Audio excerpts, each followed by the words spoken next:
Vice Chancellor, Gurdwara University, Dr. Atul Vaidya, Director CSIR-NEERI, esteemed scientists, researchers, and dear colleagues.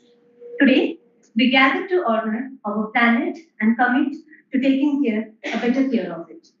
The theme for World Environment Day 2024 is Land Restoration, Desertification, and Drought Resilience. This theme emphasizes the critical need to address the degradation of land and the increasing challenges posed by desertifications and drought. The focus is on restoring ecosystems to ensure that they can continue to support biodiversity, provide essential services, and enhance resilience against climate change impacts. This theme highlights the importance of sustainable land management practices to combat land degradation and promote recovery of ecosystems. It underscores the necessity of collaborative efforts involving governments, communities, and organizations to implement effective policies and actions for land restorations and resilience building. Today, they have gathered to educate, inspire, and motivate each other to take action for a greener and healthier planet. I now request Dr. Prakash Kumhar, sir, Senior Principal Scientist, CSIR-NEERI, to escort the dignitaries to the dais.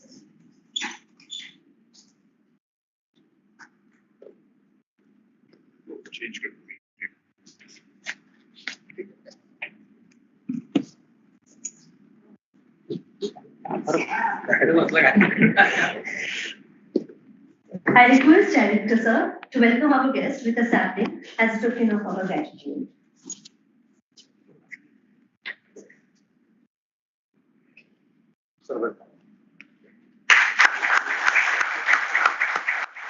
Thank you, sir. I now request Director Sir to present the welcome address.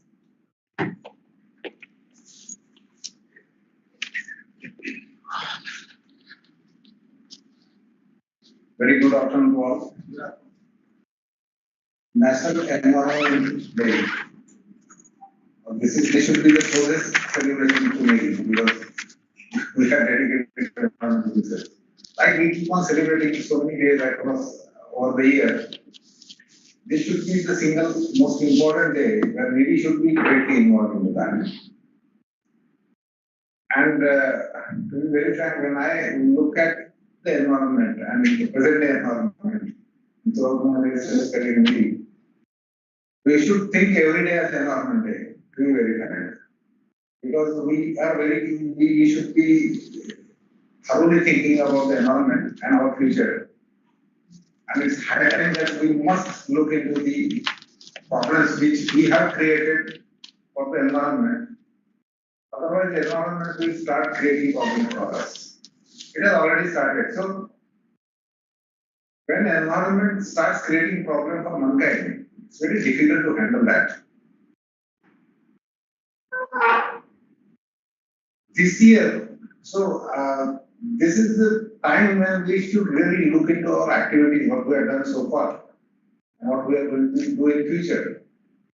And that retrospection should be every day, not only after 1 year. So I keep on damaging all over the year, and then at the end of the year, I say,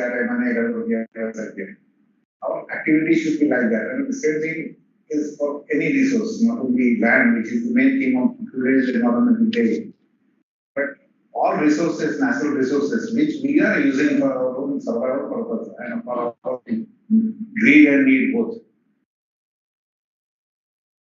This environmental day theme is our plan, our future. We are at renovation, restoration. So there is a need to restore because we disturb that, as simple as that. Something is to be restored when we are disturbing it. And land is the single most precious resource. I don't say that air and water are less important.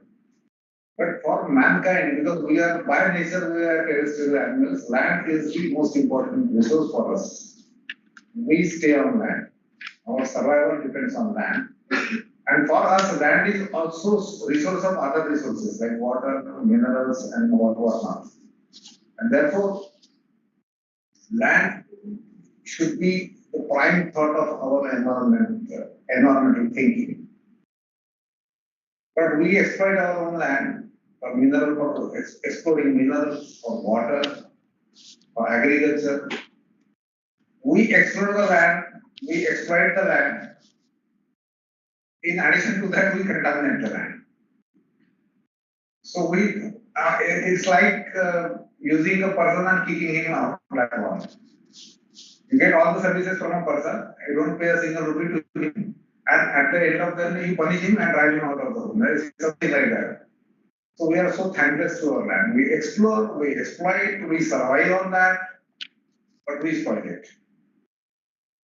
And reason for spoiling is our greed, our way of thinking, and overexploitation, whatever you call it. So as we see today that the major issue is of degraded lands and contaminated lands. Lands which are degraded because of overexploitation, maybe it is for mineral resource exploration purpose or exploitation purpose, or for excessive agriculture, or bad practices which we ourselves have induced into agricultural practices to get more yield out of the land. And the foremost and which we are going to face in future is the contamination, which is done basically because of our own industrial activities. And we never think when we throw something on the land, we throw something on the earth, we never think that what type of problems it will bring back to us in the future. Sowing is very simple, recovery is very difficult. So, as it is simple law, which says that disturbing the system is very simple. एक पत्थर मार दो पूरा system हो जाता है. Bring back system to the order is a very difficult thing. It needs a lot of effort, lot of energy, and lot of time also. Same thing is for remediation, same thing is for reclamation. You throw some chemical and within maybe 5 or 6 days the land will be contaminated. But now you want to reclaim and remediate that land. You will have to put in lakhs of rupees and you have to put in lot of effort in a few years of your time. It is as simple as that. So when we act, if we have this thinking, then probably we will save our future. So we are at, or we are generation restoration now. We were generation disturbance now. We are generation restoration. So we have to think about all these things. And therefore, today we have a guest, chief guest, and he's a very good friend of mine, Dr. Prashant Gopale. He is Vice Chancellor of Gadchiroli University, and everybody knows that Gadchiroli is a pristine forest area, pristine tribal area, you can say. And he is the person who is trying to preserve those things and also develop those things, taking care of environmental issues. And we are into MOU with them because we are also close to nature. And what best place than Gadchiroli district or the jurisdiction of this university that we can really work on the experiments for restoration of environment. So that is a very good achievement, and I welcome you, sir, for this environmental day. In addition to that, just to showcase NEERI's effort, the reclamation of the degraded land and reclamation of the contaminated site. There are two presentations, Dr. Patil and Dr. Lal Singh. So that will give a glimpse of NEERI's role in reclamation and remediation. So I wish you all the best, and please think over the future, please think over our activities and try to preserve all the precious resources for future generation, for us. Even if you preserve it for yourself, more than enough. Resource will take care of itself. Thank you very much. Thank you so much, sir, for those enlightening words. It's indeed crucial for us to understand and act upon the message conveyed. Now, please join me in welcoming our esteemed speaker, Dr. N.P. Patil, Chief Scientist, CSIR-NEERI, who will give us an overview of CSIR-NEERI's contribution to the remediation and restoration of our waste contaminated land. Over to you, sir.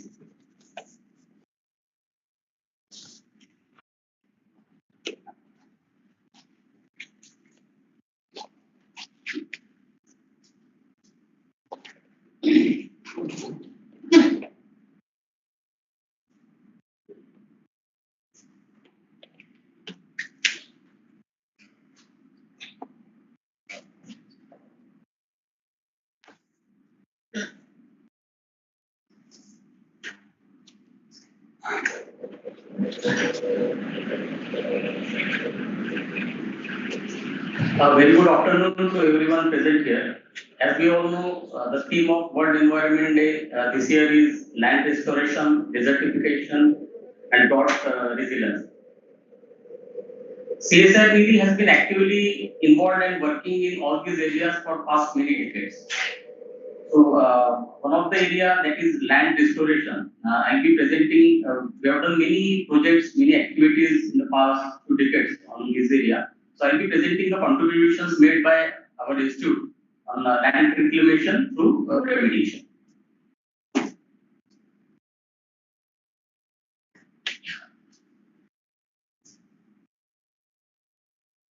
So, first, let's understand what led to land contamination. Just now, Dr. Vaidya has stated that there are many factors which resulted in contamination of land.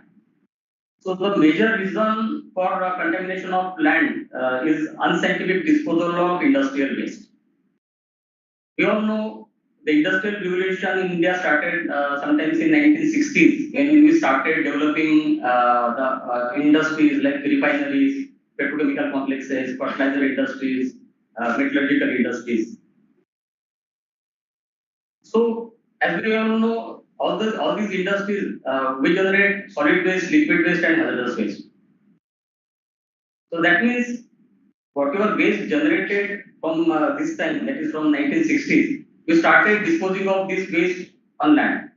This is because there were no regulations available for waste management till 1989. The first regulation on hazardous waste management was notified in 1989. But although the regulation was notified, there was no awareness among the industries and regulatory agencies on the consequences of unscientific disposal of hazardous waste. Moreover, the infrastructure which is required for safe disposal of the waste, that was also not available. Like nowadays, we have scientifically designed hazardous waste treatment, storage, disposal facilities. So all these facilities developed in the year 2004 onwards. So before that, there were no such facilities. And due to non-availability of such facilities, due to non-availability of the legislation, the industry continued to dump their waste unscientifically either within their premises or in and around their premises. So this was the major reason which resulted in contamination of land at several places throughout the country. Second major reason is unscientific disposal of municipal solid waste. We all know every day we generate huge quantities of municipal solid waste. And we simply mix everything and put and dispose all these waste in the outskirts of the city. So if we will look at the present status of land contamination in India, we find that there are more than 300 hazardous waste contaminated sites in India. This is as per the inventory prepared by CPCB and data provided by State Pollution Control Boards. Although there are 300 such sites, but hardly any assessment study has been done. Only we have prepared the inventory. Detailed investigations into all these sites has not been done. Only maybe I think 10 to 15 sites or almost not yet been studied in detail. The waste disposed of in this area could occupy maybe 1 to 10 acres of land. And from this 1 to 10 acres of land which is containing hazardous waste, the area which is impacted, the area which is contaminated in the downstream side could be again maybe 1 to 3 square kilometers, which is per site. So just look at, since there are 300 sites, we can imagine what would be the quantum of contamination, extent of contamination. Similarly, we have more than 3,000 municipal solid waste dump sites in our country. Again, each dump site, municipal solid waste dump site, the area occupied could be 10 to 15 acres, 10 to 50 acres, and impacted area again a few square kilometers per site. Once the site is contaminated, it's very, very difficult to remediate the site. If you manage your waste scientifically, it would cost you maybe few crores of rupees. But if you don't manage and if you dispose of your waste unscientifically on the land and the land gets contaminated, it will take, it will cost maybe more than 50 crores per site. And the time required for time and resources required, like it may take say 2, 3 years or 5 years or 10 years for complete remediation or restoration. So these are the major challenges associated with site remediation. These are some of the pictures. The environmental impacts due to land contamination. Just look at the picture here. Groundwater has been severely contaminated. Just look at the color of the groundwater. This is mostly from the HSA manufacturing industries which are located in Gujarat, Maharashtra. So HSA industries, they generate huge quantity of hazardous waste. And because there was no safe disposal mechanism available for disposal of this waste, the industry simply dumped this waste within their premises. So this resulted in contamination of groundwater. Even if you visit the sites around these HSC industries in Gujarat or Maharashtra, you'll see the groundwater is still contaminated. Second picture, you can see surface water contamination. This is from a chromium processing industry. From the waste generated during this chromium salt manufacturing process was dumped by the industry, and this contains hexavalent chromium. Hexavalent chromium got leached and it percolated the subsurface strata. It also traveled to the nearby pond, and you can see the color of the pond water here. The concentration of hexavalent chromium, which is a known carcinogenic substance, was more than 200 milligram per liter here. So this site is somewhere near Vellore. This is Tamil Nadu Chromates and Chemicals near Vellore. Today also, almost 150,000 metric tons of hazardous waste is still dumped on the open land, and the site is still releasing hexavalent chromium and contaminating the groundwater and surface water. Since the hazardous wastes are either highly alkaline or acidic in nature, and they contain various hazardous constituents, and when it comes in contact with soil directly, it can affect fertility of the soil. You can see the vegetation is got burnt. So unscientific disposal of hazardous waste results in groundwater contamination, surface water contamination, and soil contamination. So NEERI has been working in this area for past 3 decades.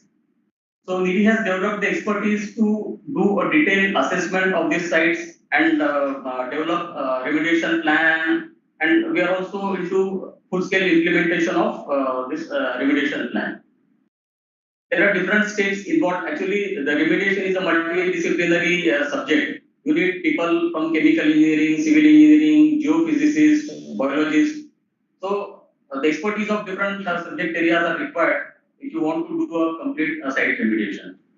So the remediation, it requires different steps, like the preliminary site assessment, where we see we look at the history of the site, how long the waste were dumped there, what are the quantities of waste dumped, what are the environmental concerns associated. Then next we do comprehensive subsurface investigation. There are different geophysical techniques involved. We have a very strong group of geophysicists here, led by Dr. Pujari. So we do a detailed subsurface investigation where we use the geophysical, non-invasive geophysical techniques to map the subsurface. Then we go for detailed sampling analysis of soil, groundwater, surface water, and once the site is contaminated, we need to decide to what level it has to be remediated. You cannot bring it back to the zero level, the original level. So for this, a detailed risk assessment study is required. This helps to decide to what level the site has to be remediated. For example, one of the site which we are remediating at present, it contains mercury, elemental mercury up to 5,000 milligram per kg of soil. So we cannot bring it back to zero because practically it is very difficult. So based on the detailed risk assessment study, we have determined that 20 milligram per liter is the safe limit to which it can be remediated. So accordingly, we have developed the remediation plan and it is being implemented on the full scale. This is the example. Just now I was talking. This is a full-scale remediation of mercury contaminated site at Kodaikanal. Just to give some background of this site, the Hindustan Unilever Limited were manufacturing mercury-bearing, mercury-containing thermometer at this site in Kodaikanal from 1984 to 2001. In the process of manufacturing mercury thermometer, a lot of mercury is to get volatilized in the work area, and to maintain the workplace standard, the industry used to expel the mercury bearing vapors using the exhaust fan. But Kodaikanal being a colder climate, the expelled vapors from the work area, they used to get settled in the vicinity of the in their vicinity. So this resulted in contamination of soil, bark, lichen. Um, the industry was closed down in 2001. Now, when the contamination was detected, the industry was closed, and NEERI was asked to help the industry to remediate the site. So detailed studies were carried out by NEERI on assessment of contamination and development of processes for soil remediation. So we are involved at this site from year 2005 onwards. So we did a detailed investigation and found that out of total 20 acres of land, 3 acres of land is impacted by mercury, which is contaminated with elemental mercury. And the maximum concentration of mercury we observed at this site was 5,000 milligram per kg. So the site remediation involved two tasks. Since the industry was closed and there was a lot of mercury present in the plant and machinery, the first task was to decontaminate all the plant and machinery and dispose it off. The second task was whatever contamination had occurred in the soil in the vicinity of the plant, the remediation of contaminated soil to reach less remediation level. So two major tasks were involved in this. So the first task was completed by us during 2005 to 6, where we dismantled all the machines. We collected visible mercury using the flashlight and vacuum. The dismantled parts of the machinery, they are cleaned with sodium hypochlorite solution. They are further treated with sulfur slurry to bind the mercury with sulfur. Then just to see whether the machinery is decontaminated, it was tested in a test chamber. And when it was confirmed that the machinery is free of mercury, it was cut, defaced, and disposed of in the induction furnace. So this was the first task. And then second task was remediation of soil, which was contaminated with mercury. So we did a detailed risk assessment study, and the target remediation levels decided at these sites were 20 milligram per kg of mercury. Based on these standards, we developed the process know, we developed the technology which involved soil excavation, washing and screening and washing of the soil, thermal retorting, soil amendment, homogenization, and backfilling of the soil to backfilling to the area from where it was excavated. The full-scale remediation activity started in 2017, and till date we have completed till May 2024. We have completed 25% of the remediation. These are some of the pictures from the site. You can see the soil excavation is going on at the contaminated site. This is a soil washing system. The idea of soil washing is to the soil contains different fractions, like it contains stones, pebbles, sand, clay fraction. So tendency of the mercury is to bind with the smaller fraction, that is clay. So with this soil washing, we to dislodge the mercury from the coarser fractions, so that the coarser fractions they get remediated, and the finer fraction, that is clay, which contains mercury, then it is further treated in a thermal retort, where we heat the mercury containing this mercury containing fraction to a temperature of 350 degrees centigrade under vacuum, where we recover elemental mercury and condense it. And the treated soil with all the fractions is then homogenized. We add various amendments like nutrients, microbes, and the treated soil is backfilled from the area from where it was excavated. So this is the latest picture just taken yesterday at the site. So you can see this, these are all the remediated areas. The areas, the work is going on in these areas. So almost 75 to 80% of the work has been completed. In another 1 year's time, the entire site will be remediated. Just to tell you, this is the first major project on soil site remediation in India. As I told you, there are 300 hazardous waste contaminated sites. But because of lacks, since we don't have funds, as each site costs maybe more than 50 to 100 crore, since we don't have the fund, none of the site is yet remediated. This site is remediated because the industry has taken the initiative. They have spent at least 100 crores at this site for remediation. Our team is present there with 100% supervision. And because of industry's initiative and because of the technology know-how provided by NEERI, this site could be successfully remediated. Another example is the reclamation of municipal dump site at Saligaon and Kakura in Goa. There were two major dump sites containing municipal solid waste. So the government, Goa government approached us and they requested uh, our expertise. So myself, Dr. Vaidya, we are a member of this expert committee and we have been helping them with this for past 12 years. So based on our expertise, the Goa government has established two municipal solid waste management plants, integrated solid waste management plant. One is 250 tons per day at Saligaon, another plant is 100 tons per day capacity at Kakura, which is in South Goa. So this was the dump site existing at this site. So after establishment of this plant, all the waste have been reclaimed. This we call legacy waste. So it has been processed and the entire site has been reclaimed. And the site, this is the integrated municipal solid waste plant at this site. Previously, the site was looking like this. Now it looks like this. So apart from this, we are involved in many projects related to assessment and remediation of waste contaminated sites. Recently, we have completed the study on probable assessment of probable contaminated sites in the state of Maharashtra, assessment of damage to environment at the Morbi-Waknede area, lead contamination at Vellore. So we are helping different sponsors, different government agencies. We are helping different agencies.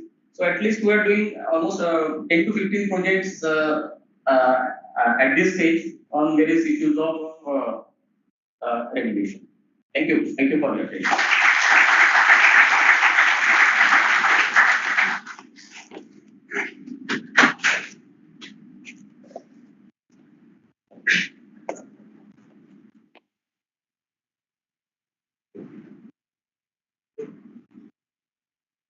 Thank you so much, sir, for your insightful overview and sharing your knowledge.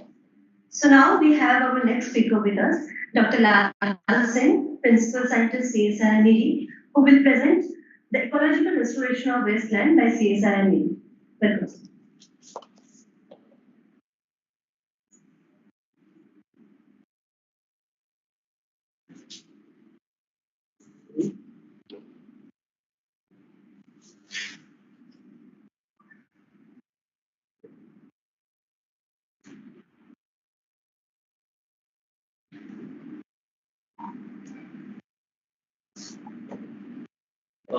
Respected dignitaries, good evening to all of you. So, another reclamation restoration program of CSIR-NEERI is ecological restoration of wasteland.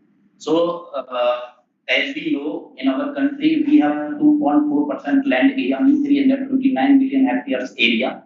We have, in which we have 94 million hectares area. Just you can see the categorized by the ISRO, Indian Space Research Organizations. Recently, in 2024, so we have a barren land, man-made activities, 6.5 lakh hectares, which are given to the industries by the government in the entire country. And other problem is the water erosion as well as the vegetation degradations. These type of the problems we have in our country. We have 21.03% of the forest, and this is the degradation. And most sufferer state we have the Maharashtra. if we talk about the Maharashtra, in the Maharashtra also we have 48,000 hectares as per record, as per the state government report. Just I am telling, whatever I will be present here, everything will be true and authentic. There is no other what will be there. So these are the tailing ponds. It is very near to Koradi, Nagpur. It is in Koradi and Khaparkheda. Initially, industry has planted so many species, but nothing was survived on the tailing pond thing. It is a fly ash dump area. When we burn coal 400 to 800 degrees centigrade, that fly ash generally come. It is decanted out through water. It is settled down in the low-lying areas. After settling down, after filling the low-lying areas, there are various tailing ponds and the fly ash diet area. If we keep as such in these areas, lot of problems to the environment as well as the hazardous to the human health also. It can create the problem like silicosis, bronchitis, and cause of carcinogenic growth due to long-term exposures. It can also create the long-term, if we can see such as such, because there is no binder here. Only inorganic element is there.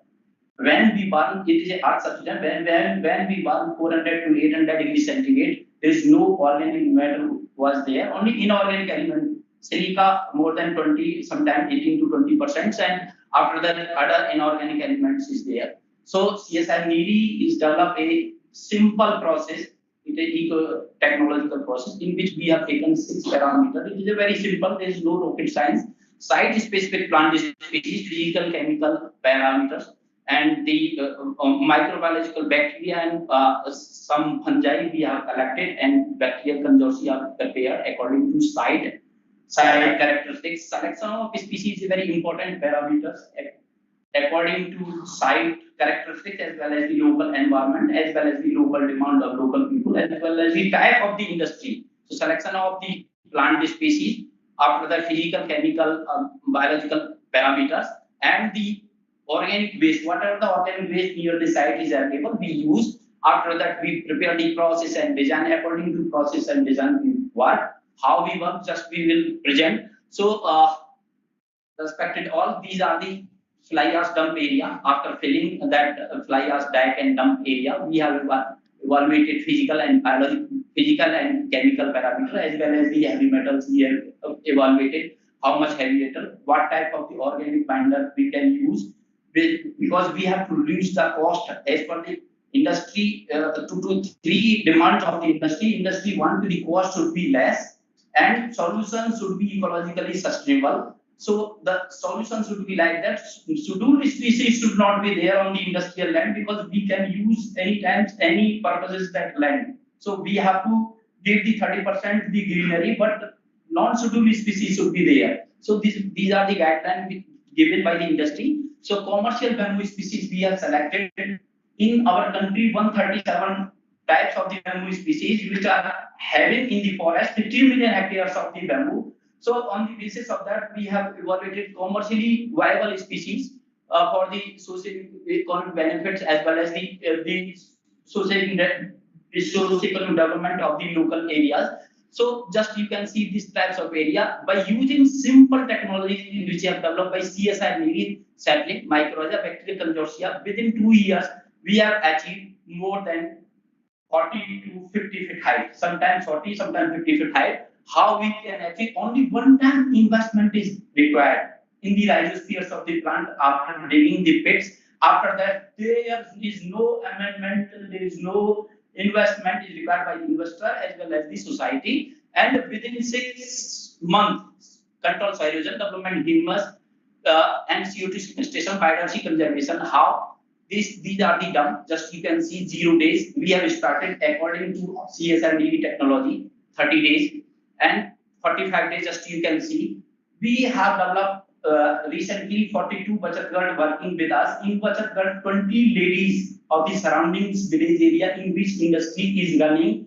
We have taken with the help of the industry as well as CSIR-NEERI as well as the village serpents of the surrounding village areas. But we have selected those ladies which are very downtrodden and which are very poor, and they doesn't have any land. And industry want 3 to 4 hours they work here. After that, they by getting some money, their children can get benefit and they educate. So we have taken 42 Bachat Ghar. In that Bachat Ghar, our working, just you can see within 90 days we achieved 3 meters height, the same area. Just you can see this is the same area. Within 1 year we got 25 feet high. Within 1 year we got 20 feet. Within 2 years, just imagine within 2 years we got Amazon jungle, like Amazon jungle of the bamboo forest. Just you can see here. Uh, and this is the another site, fly ash particle dispersed in the atmosphere. So just you can see the same site, same area. Just you can see here the heavy metals consolidated, as well as the where we have reduced air pollution. We have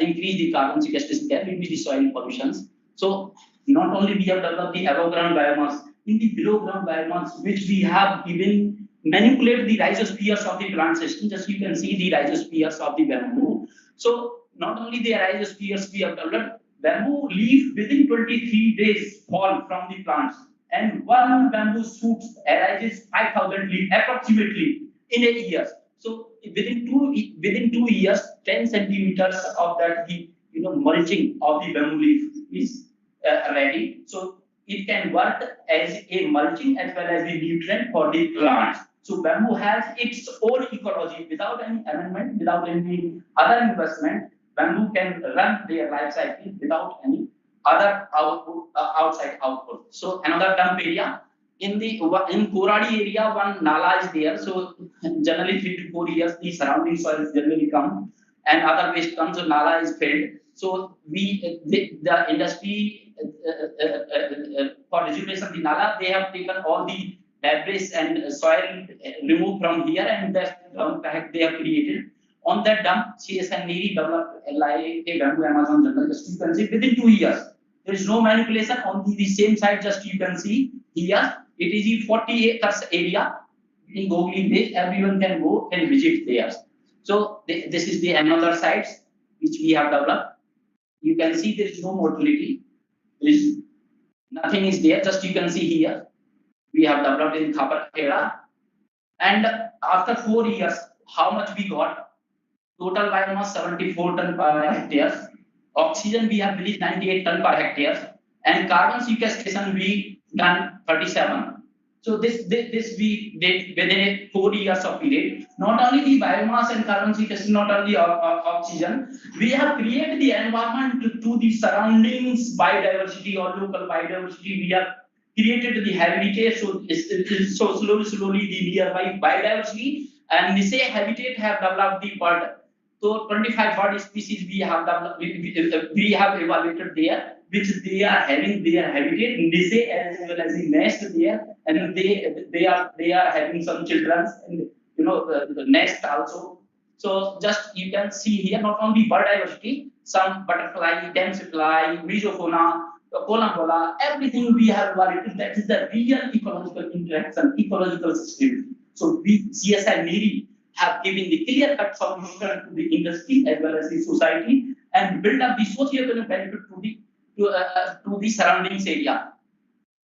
The site has visited by our sister organizations director CMF and NBI, which are in Lucknow, and our honorable director also visited the site. Our scientific staff, my head of divisions, and other energy ministers, father of the forest state minister, various MLA, and other political persons. Not only political persons from the other countries also, from Vietnam, Laos, and other countries also. Recently, one Germany scientist has visited the sites. So this is the another our sites. I am only a small member of the CSIR-NEERI. It is a teamwork. T for total, E for effort, A for all, M for member. Total effort of all members. So I am a small member of the team. So in 1989, CSIR-NEERI has started. Only 10 species had taken. 2 is top succinal species, means T in our central India. It is a top succinal species, top climate species, and other associate we have taken. 4 primary succinal species we have taken. Those who have created the environment to the top succinal species within a short period of time. So within 6 years, just you can see, 12 years, after 18 years, they are siblings. Means their seedling naturally is coming of the teeth. And within 28 years, just you can see the earlier sometimes it was a teak forest, but after 28 years, CSIR-NEERI created the environment for the teak forest. So everything is here. Teak forest, not only the teak forest we have created, we have developed the biodiversity, real biodiversity. There is no manipulation. State bird also, not only state bird, the uh, that peacock. This is the our India birds state state bird as well as the our Indian birds. Not only the two birds we have developed, just you can see the state butterfly has come there. Not only butterfly, more than 41 bird species they having their habitat in that area. We have evaluated everything, and for our breed, I have published. So because for the scientists one green is the publication, so this is the only green, nothing else. But whatever NEERI is doing for the society as well as the industry. So NEERI is mandated to provide the clear-cut solution to the society as well as the industry by the R&D scientific input. So this is our another area. It is in NEERI. It is the 8 acres area and 2 acres area for bamboo. So we have developed 190 medicinal flora at CSIR-NEERI. Here 39 bird species also we have recorded, and 26 butterfly we have recorded here. Each and every species we are monitoring. We have hazards. So daily we are monitoring systematically how the ecosystem is regulating, not regulating. What is the ecological sustainability is running in our campus? What we are doing exactly for the not only the nation, what we are doing for our society. So daily use species we have developed here. So anybody is sometimes having their headache and other problems also, so he can go take leaves and immediate leaves.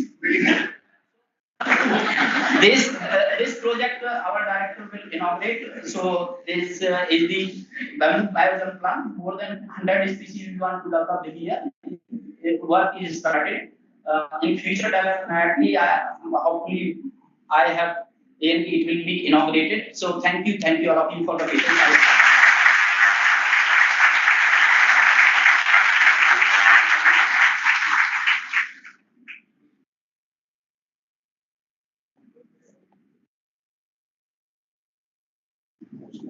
Thank you, sir, for such a thought-provoking and wonderful presentation. Now, moving on to our main session today, I'd like to invite our chief guest, and before that, I'd like to give a brief introduction about him. Dr. Bokare did BE Civil Engineering from Walchand College of Engineering, Sanandhi, Maharashtra, and ME Civil Engineering from VNIT Nagpur. He obtained his PhD in traffic engineering from IIT Guwahati and a certificate in data analytics and machine learning from IIM Raipur. Dr. Bukhari has extensive academic and research experience spanning over 35 years, including 5 years as principal of Arizar Rumta College of Engineering and Technology, 4 years as professor and dean of O.P. Jindal University, Raigad, Chhattisgarh, and 26 years as professor and Dean Academics at BT College of Engineering, Sevagram, Maharashtra. He is currently serving as a Vice Chancellor of Gondwana University.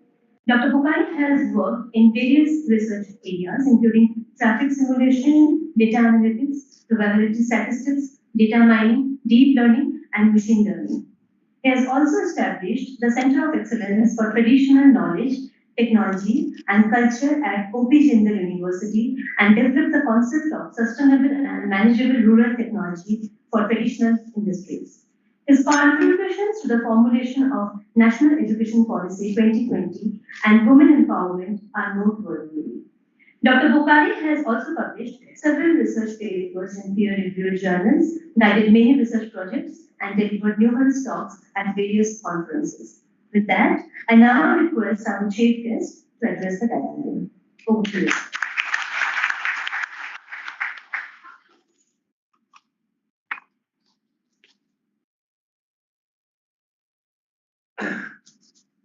Thank you for a wonderful and introduction. Director Neeri, Dr. Vaidya, Dr. Lapsetwar, Dr. Kumare, Dr. Lal Singh, Dr. Patil, and my dear friends. It's really great to be here at the National Environmental Engineering Research Institute on the occasion of World Environmental Day. As Dr. Vaidya rightly said, this is the right place to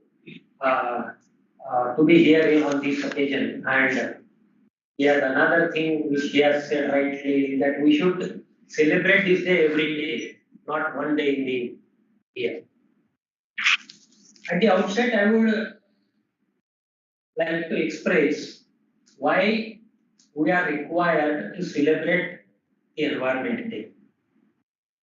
Why are we required to celebrate the World Environment? Because we all human beings are part and parcel of this environment, this ecosystem, this nature. And probably we have forgotten this. God has bestowed us with some kind of intelligence, and then we started assuming that we are not part of the nature, we are not part of the ecosystem, we are not part of the environment, and we are above it. And we started suctioning this environment for our own benefit. And there started the problem. When the Industrial Revolution started, nobody could imagine that it will create so many hazards all over the world. I was just going through few of the briefs on this World Environment Day. But UNEP has said that 40% of the land in the world is now being deserted. It is not fit for living. And now, when such a huge mass of land is being rendered unfit for habitation, we is at the receiving end. As you know, it has been talked all over the world every now and then that the radioactive waste is being dumped in some third world countries, like so-called developed countries, who is at the receiving end. Now, if developed countries are dumping their waste, radioactive waste into third world countries, then third world countries are at the receiving end. But then in third world countries themselves, they are also replicating the same thing. I would like to just give you an example. You just go around. You just take an example of Nagpur.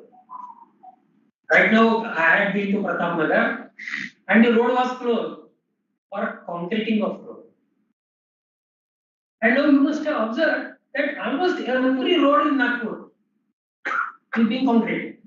Earlier it was asphalt road, bituminous road, now it is being concreted. So what difference it makes? It adds to the impervious surface. When it adds to the impervious surface, what happens? When the rainwater comes, then the runoff increases. Runoff in the technical language is whatever water flows on the land, that increases.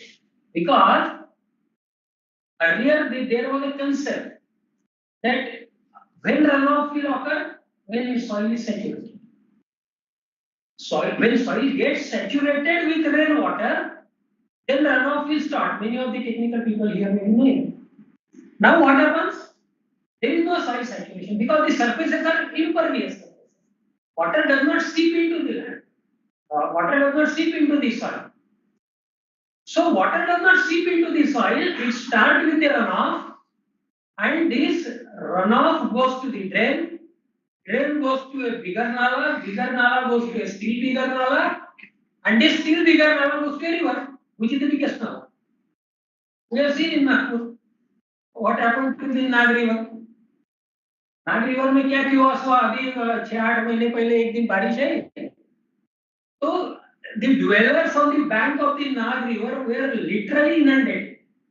Many of you must have experienced this thing. I have seen this thing in videos and newspaper items. Why does this happen?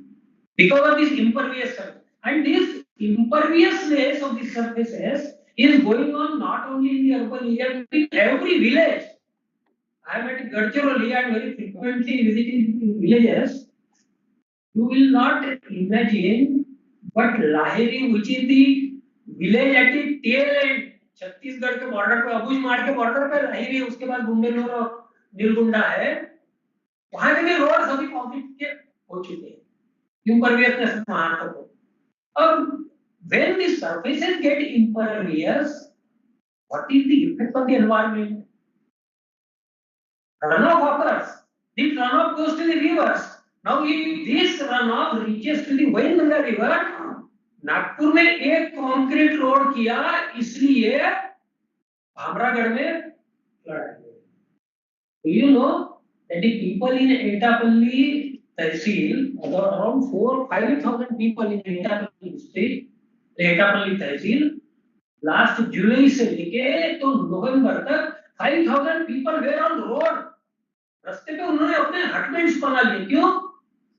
क्योंकि Wainganga river को flood आया, that flood went to Pranhita river, Pranhita river से गोदावरी में गया, और गोदावरी में आप जानते हैं कि एक लिफ्ट इरिगेशन स्कीम बनाया है तेलंगाना ने, नाम मुझे याद नहीं आ रहा है, कालेश्वर के पहले एक वो स्कीम बनाया है, और वहां पे पानी रुक गया तो उसका जो बैक वाटर है वो पूरे खेतों में भर गया। अब जब ये खेतों में भर गया तो the fields were filled with mud to the tune of 5 feet, 1.5 meter. Can you imagine? And for this is the season of paddy, rice paddy का season होता है। इस टाइम में तो उनको सब राइस पैडी का काम करना होता है, and they could not do it for that season. तो खाएंगे क्या?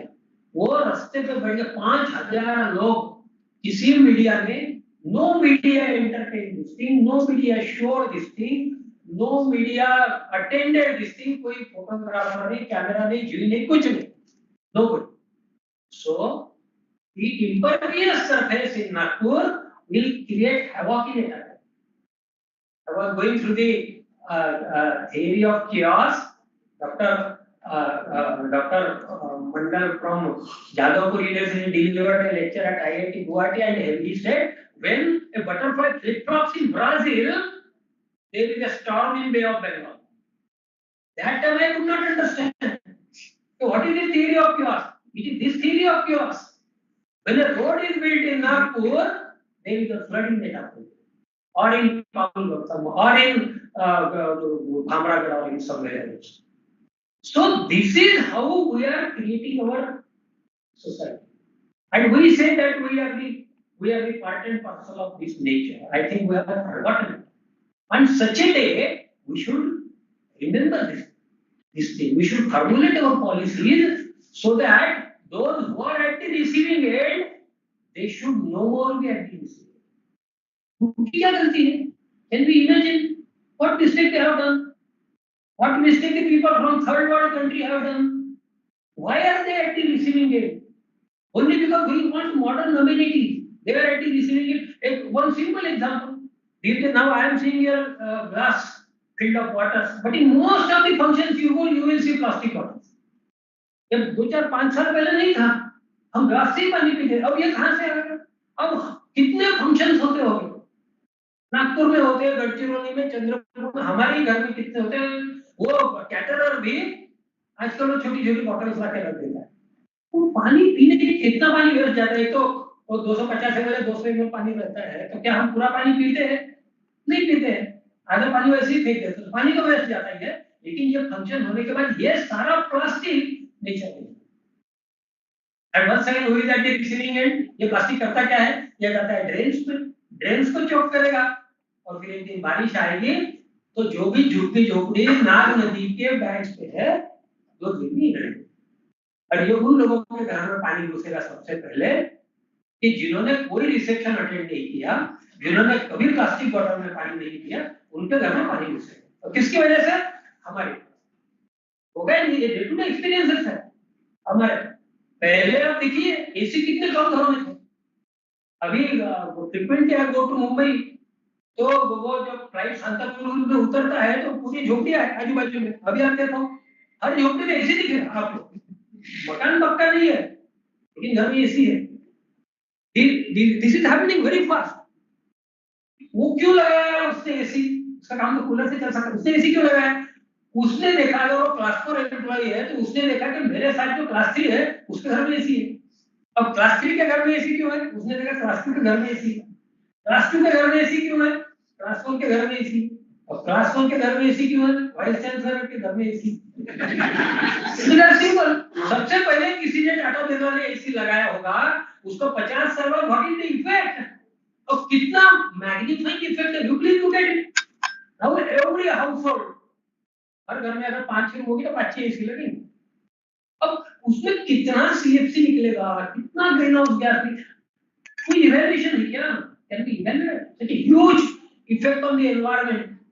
These are the issues we should delve upon on the World Environment Day. And at our personal level, how can we reduce this waste going into the nature? How can we reduce the number of people who are at the receiving end without their fault? And if we start from ourselves, हम कहेंगे कि government ने करना, why government should do? We are government. Who else is government? We are government. So we should start from ourselves. We should start using eco-friendly practices and prevent all the hazards of the environment being passed to those who know it. उनके पास हमको इन चीजों को पास नहीं करना। हम तो बहुत आसानी से रह लेते हैं। अगर घर में तो एसी लगा, वो बेचारे क्या लगाएंगे? आप जाके आइए एक बार सर, फ्रीक्वेंटली ट्रैवल करते भामरागढ़ में, एटापल्ली में, और उसके बाद वो बुंदेलखंड में, और लाहिरी से बुंदेलखंड जाने का रास्ता भी नहीं है। अब यहाँ पे बड़े बड़े हाईवे बना रहे हैं और नागपुर में इतना चकाचक है। If you happen to go to Bundelkhand तो आपको नदी से होके जाना पड़ता है। मेरे पास उसके सारे पिक्चर्स है। एक दिन में नया ईयर, न्यू ईयर मैंने वहीं पे मनाया था। तो these people are at the receiving end due to our action, our deeds.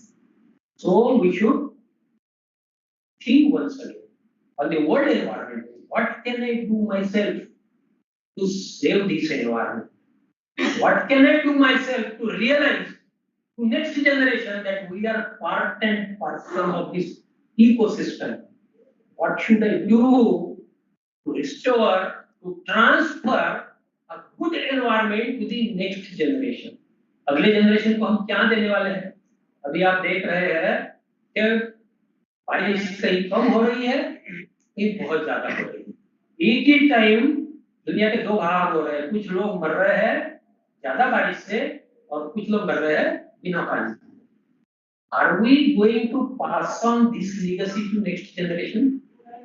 This question is very important, friends.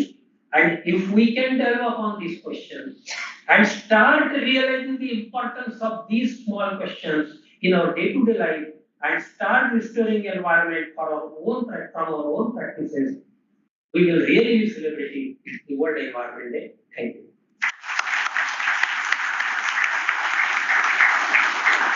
Thank you so much, sir, for delivering such a truly enlightening speech on today's occasion.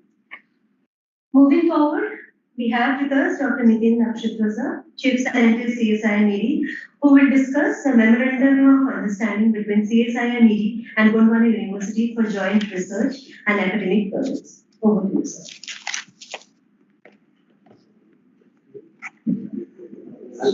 Very good afternoon. Honorable Vice Chancellor of Gondwana University and the Chief Guest of today, Professor Prashant Bukhari sir, our beloved Director, Dr. Atul Vaidya, dear colleagues on the dais, and prominently present from Gondwana University, Dr. Swapnil ji, who is also Management Council member, Professor Thakre, who has come for. I just missed his mention. Sorry? I just missed his mention. And also the Registrar, Dr. Hire Khan, who could not make it due to some issue, and Dr. Rajiv is there, and ladies and gentlemen. So we had very brilliant talks, some of the very, I would say, power-packed presentations you've gone through. Before I come to this MOU, there is a small but important message from the team who is working on an initiative from CSIR called Love You CSIR. All of you must have got the message wherein we have been asked to reduce our electrical consumption by 10% for these 3 months, June, July, and August. And there are a lot of efforts going on. I'm glad to share with you that a lot of project fellows and staff members, they have come forward. One thing is a request from me and the director sir also, that we need to quickly complete the energy literacy training designed by the Energy Storage Foundation. So far, 200 people have done it, and we are there to support you. So please complete that. And soon we should achieve. Actually, to tell you frankly, NEERI has been one of the best labs. We have achieved no less than 20% saving. So it is more challenging for us to add to 10% more. Now, coming to this collaboration. So in the backdrop of what brilliant lectures or brilliant address have been given by the dignitaries, I would like to just add that both Dr. Patil and Dr. Lal Singh have also emphasized, and our chief guest, that technology is definitely vital, but participation of community, participation of stakeholders is equally important. Second thing I would like to point out that although the call of United Nations for this World Environment Day is generation restoration, but Dr. Patil has demonstrated that we need to probably continue as a generation prevention as well, because restoration is very, very difficult. We are at the footstep of, or we are propelling our development, and I often say that the statistics, if you see, Mr. Bukhari has very nicely pointed out, and one more statistics came from a government agency that the amount of the number of buildings which will be existing in India by 2055, I'm saying 2055, half of those buildings are yet to be built. So we are going to build one more India in environmental challenges we have. A brief about Bukhari Sahib has already mentioned what kind of a district Gadchiroli district is. It's a recognized aspirational district by the government of India. It's a very pristine district with a lot of natural resources. In addition to that, they have a lot of traditional knowledge also.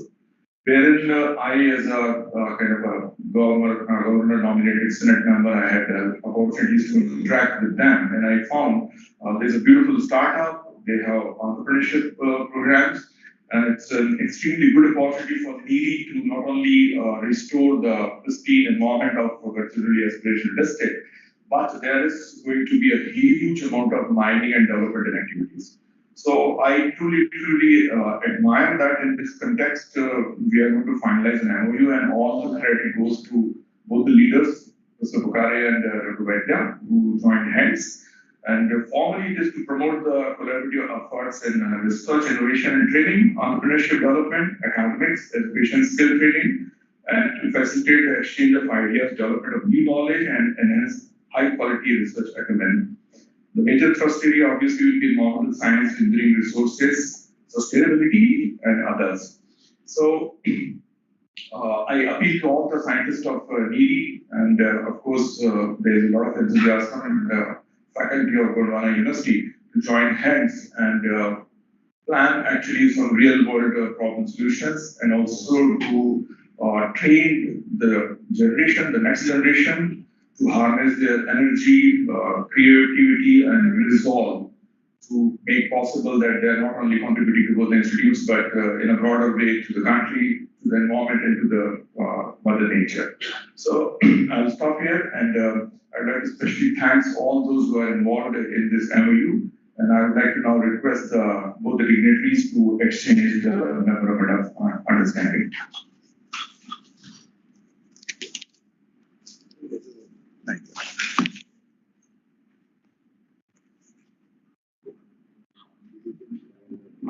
Yeah, you are representing only. Yeah. Anybody from Dr. Sunita Shastri?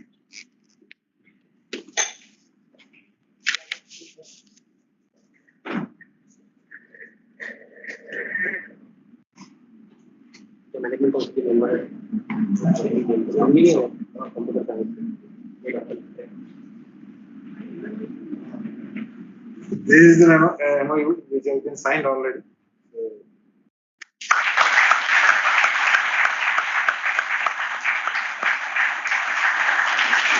We will exchange it. Yes.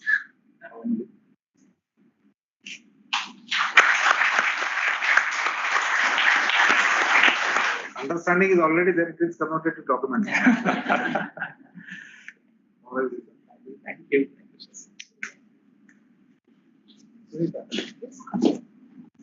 Congratulations and thank you so much, sir. I now request our director, sir, to kindly present a memento to our chief guest as a token of gratitude.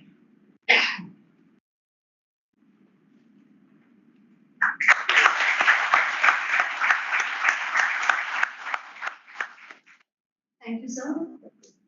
As we have come to the end of our formal presentations today, I now request Dr. Kumhare to deliver the board of thanks.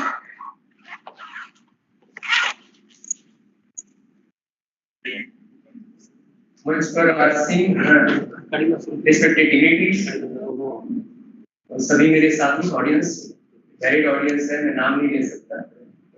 यहाँ पे जितने भी lecture हुए तो वहाँ पे एक बात बहुत सामने आई, इको रिस्टोरेशन। तो पाटिल सर ने बताया कि hazardous contaminated sites, लाल सिंह जी ने बताया इको रिस्टोरेशन, बहुत अपने अंदाज में बताया उन्होंने। आप मतलब बड़े खुश हुए, आपको बहुत अच्छा लगा है।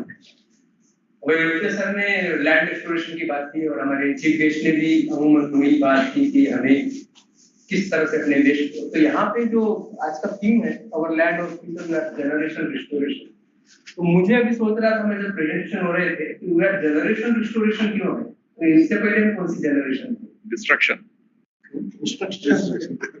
नहीं, लेकिन मेरे माइंड में एक नया शब्द आया कि हम जनरेशन रिलोकेशन थे।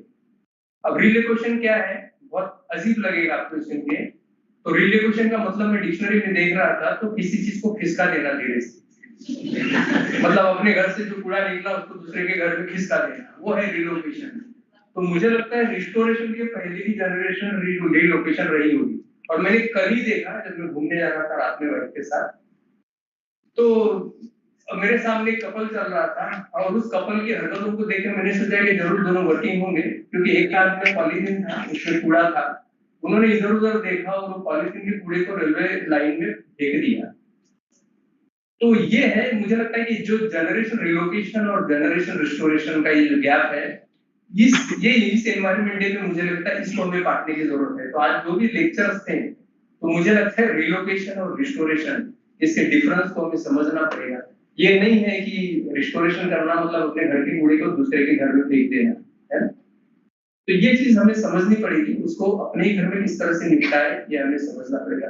तो ये एक साधारण मैसेज है और मुझे लगता है रिस्टोरेशन के संदर्भ में बहुत कॉन्टेक्ट है, क्योंकि साइंटिफिक वे में हम सोचते हैं लेकिन लेमैन इस चीज को नहीं समझ सकता। क्योंकि हजार्डस वेस्ट का जो है रिस्टोरेशन हम कर सकते हैं म्युनिसिपल वेस्ट का, लेकिन घर में किस तरह का रिस्टोरेशन हो वेस्ट का, तो आम आदमी की भाषा में हमें समझाना पड़ेगा, है ना, तभी हम सफल हो पाएंगे जनरेशन रिस्टोरेशन के कॉन्टेक्स्ट में। तो यहाँ मैं आप सभी का धन्यवाद करता हूँ, खासकर हमारे चीफ गेस्ट जिन्होंने समय निकाला और पूरे मैनेजमेंट का, उनके जो गुरुद्वारा यूनिवर्सिटी के जो यहाँ पर आए, और मेरे निदेशक महोदय और नितिन लाल चटरा सर और सभी आप लोग, मतलब मेरे सभी साथी, और किसका नाम नहीं ले सकता, और मेरे मीडिया के साथी सभी, तो देख पा रहा हूँ मैं, राखी जी, आप लोग सत्ता और बाकी लोग नहीं आ रहे क्या? अच्छा, आएंगे धीरे धीरे आएंगे। तो अच्छा, आप भी हैं, थैंक यू वेरी मच आपका। तो मैं आप सभी को पूरे धन्यवाद करके, और मैं माफी चाहूंगा कि इसका नाम भूल रहा हूँ, देवश्री का भी, क्योंकि देवश्री मेरे पीछे बैठी है, बोलेगी कि सर ने मेरा नाम नहीं लिया, अगले बार मुझे बोलेगी कि बाय बाय, मैं नहीं करूंगी, कंपेरेटिवली आप मेरा नाम नहीं लिया। थैंक यू वेरी मच आप सभी का। तो यहाँ पे हम कार्यक्रम की समाप्ति की घोषणा करते हैं और आप सभी को मैं अनुरोध करता हूँ कि आप अपने सीट अपने स्थान पे खड़े हो जाइए, क्योंकि हम राष्ट्रगान के लिए जा रहे हैं।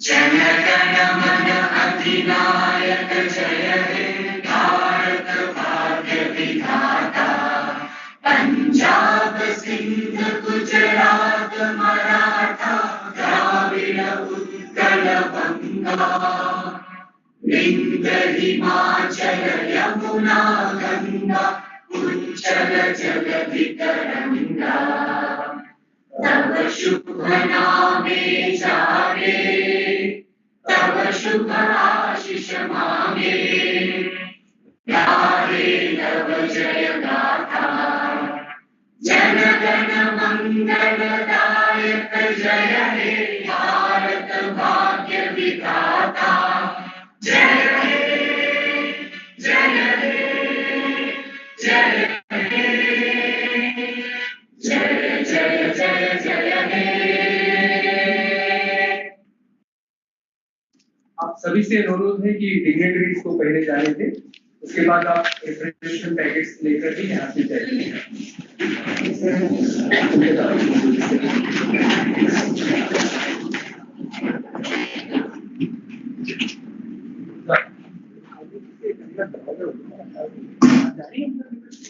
दरवाजा खोलने के लिए बोल दीजिएगा रिफ्रेशमेंट के लिए।